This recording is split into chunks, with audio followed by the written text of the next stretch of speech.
అనేక టెలికాం సూచికలలో తెలంగాణ రాష్ట్రం ఇతర రాష్ట్రాల కంటే చాలా ముందుందని సీఎస్ శాంతకుమారి చెప్పారు. ప్రభుత్వ ప్రధాన కార్యదర్శి శాంతకుమారి అధ్యక్షతన జరిగిన స్టేట్ బ్రాడ్బ్యాండ్ కమిటీ సమావేశంలో టెలికాం రంగంలో మౌలిక సదుపాయాలకు సంబంధించిన ఇంటర్ డిపార్ట్మెంటల్ సమస్యలపై చర్చించారు.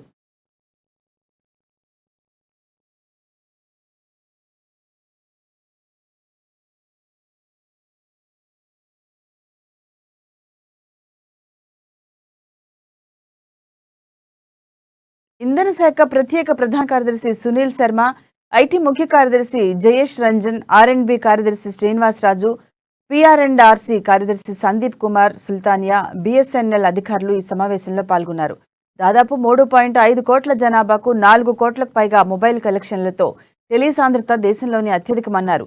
97.7% గ్రామాలు మొబైల్ కనెక్టివిటీతో ఉన్నాయని, దేశంలో 5Gని ప్రారంభించిన అతి కొద్ది రాష్ట్రాల్లో తెలంగాణ ఒకటన్నారు. పెండింగ్ లో ఉన్న రైట్ ఆఫ్ వే దరఖాస్తుని పరిస్థితిని సమావేశంలో సమీక్షించారు. 5G సేవలను వేగవంతం చేసేందుకు వర్కింగ్ కమిటీని ఏర్పాటు చేయాలని నిర్ణయించారు.